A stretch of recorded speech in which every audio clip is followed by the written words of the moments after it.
Livro do Desassossego por Fernando Pessoa. Parte 1. Diário de Bernardo Soares. 114. Estética do artifício. A vida prejudica a expressão da vida. Se eu vivesse um grande amor, nunca o poderia contar.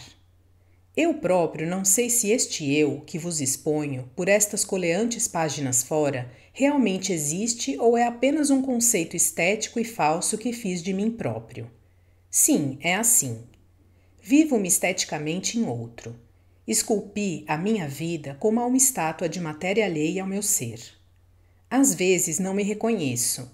Tão exterior me pus a mim e tão de modo puramente artístico empreguei a minha consciência de mim próprio. Quem sou por detrás desta irrealidade? Não sei. Devo ser alguém. E se não busco viver, agir, sentir, crede-me bem, para não perturbar as linhas feitas da minha personalidade suposta. Quero ser tal qual quis ser e não sou. Se eu cedesse, destruir-me-ia. Quero ser uma obra de arte, da alma pelo menos, já que do corpo não posso ser. Por isso me esculpi em calma e alinhamento e me pus em estufa, longe dos ares frescos e das luzes francas, onde a minha artificialidade, flor absurda, floresce em afastada beleza. Penso às vezes no belo que seria poder, unificando os meus sonhos, criar-me uma vida contínua, sucedendo-se dentro do decorrer de dias inteiros, com convivas imaginários, com gente criada, e ir vivendo, sofrendo, gozando essa vida falsa. Ali me aconteceriam desgraças. Grandes alegrias ali cairiam sobre mim. E nada de mim seria real. Mas teria tudo uma lógica soberba, sua. Seria tudo segundo um ritmo de voluptuosa falsidade, passando tudo numa cidade feita da minha alma, perdida até o cais à beira de um comboio calmo, muito longe, dentro de mim, muito longe. E tudo nítido, inevitável, como na vida exterior, mas estética de morte do sol. 115. Assim organizar a nossa vida, que ela seja para os outros um mistério, que quem melhor nos conheça, apenas nos desconheça de mais perto que os outros. Eu assim talhei a minha vida, quase que sem pensar nisso, mas tanta arte instintiva pus em fazê-lo, que para mim próprio me tornei uma não de todo clara e nítida individualidade minha. 116. Escrever é esquecer. A literatura é a maneira mais agradável de ignorar a vida. A música embala, as artes visuais animam. As artes vivas, como a dança e o representar, entretêm. A primeira, porém, afasta-se da vida por fazer dela um sono. As segundas, contudo, não se afastam da vida, umas porque usam de fórmulas visíveis e, portanto, vitais, outras porque vivem da mesma vida humana. Não é esse o caso da literatura. Essa simula a vida. Um romance é uma história do que nunca foi, e um drama é um romance dado sem narrativa. Um poema é a expressão de ideias ou de sentimentos em linguagem que ninguém emprega, pois que ninguém fala em verso. 117. A maioria da gente enferma de não saber dizer o que vê e o que pensa. Dizem que não há nada mais difícil do que definir em palavras uma espiral. É preciso, dizem, fazer no ar com a mão sem literatura o gesto, ascendentemente enrolado em ordem, com que aquela figura abstrata das molas ou de certas escadas se manifesta aos olhos. Mas desde que nos lembremos que dizer é renovar, definiremos sem dificuldade uma espiral. É um círculo que sobe sem nunca conseguir acabar-se. A maioria da gente, sei bem, não ousaria definir assim, porque supõe que definir é dizer o que os outros querem que se diga, que não o que é preciso dizer para definir. Direi melhor. Uma espiral é um círculo virtual que se desdobra a subir sem nunca se realizar. Mas não, a definição ainda é abstrata. Buscarei o concreto e tudo será visto. Uma espiral é uma cobra sem cobra enroscada verticalmente em coisa nenhuma. Toda literatura consiste num esforço para tornar a vida real. Como todos sabem, ainda quando agem sem saber, a vida é absolutamente real na sua realidade direta. Os campos, as cidades, as ideias são coisas absolutamente fictícias, filhas da nossa complexa sensação de nós mesmos. São intransmissíveis todas as impressões, salvo se as tornarmos literárias. As crianças são muito literárias porque dizem como sentem e não como deve sentir quem sente segundo outra pessoa.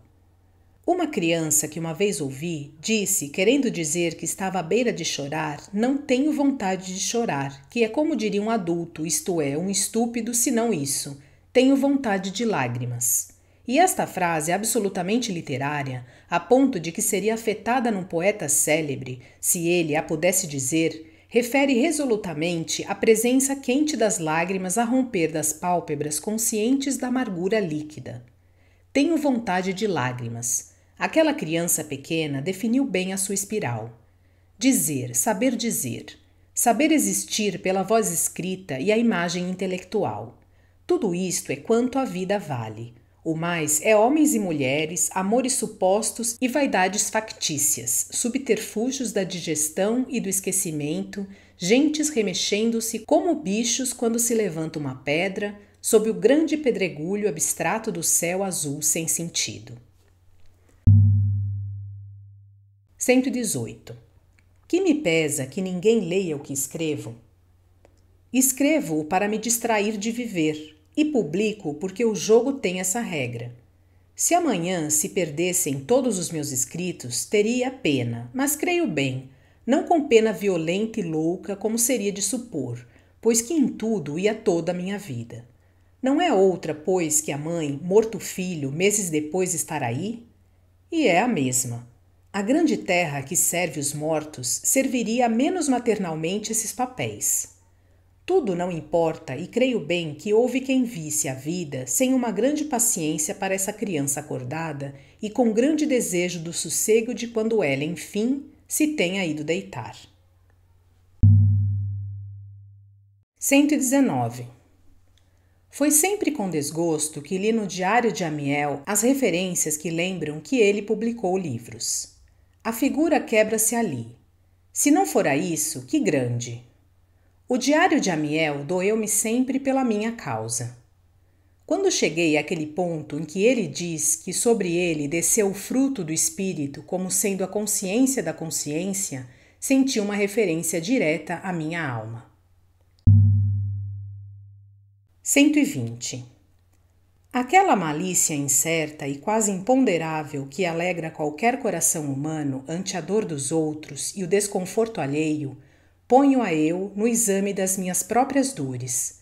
Levo-a tão longe que nas ocasiões em que me sinto ridículo ou mesquinho, gozo-a como se fosse outro que o estivesse sendo. Por uma estranha e fantástica transformação de sentimentos, acontece que não sinto essa alegria maldosa e humaníssima perante a dor e o ridículo alheio. Sinto perante o rebaixamento dos outros não uma dor, mas um desconforto estético e uma irritação sinuosa. Não é por bondade que isto acontece, mas sim porque quem se torna ridículo não é só para mim que se torna ridículo, mas para os outros também, e irrita-me que alguém esteja sendo ridículo para os outros. Dói-me que qualquer animal da espécie humana ria à custa de outro quando não tem direito de o fazer. De os outros se rirem à minha custa não me importo, porque de mim para fora há um desprezo profícuo e blindado. Mais terrível de que qualquer muro, pus grades altíssimas a demarcar o jardim do meu ser, de modo que, vendo perfeitamente os outros, perfeitissimamente eu os excluo e mantenho outros. Escolher modos de não agir foi sempre a atenção e o escrúpulo da minha vida. Não me submeto ao Estado nem aos homens, resisto inertemente. O Estado só me pode querer para uma ação qualquer. Não agindo eu, ele nada de mim consegue. Hoje já não se mata e ele apenas me pode incomodar. Se isso acontecer, terei que blindar mais o meu espírito e viver mais longe adentro dos meus sonhos. Mas isso não aconteceu nunca. Nunca me apoquentou o Estado. Creio que a sorte soube providenciar. Espero que tenham gostado. Obrigada e até a próxima!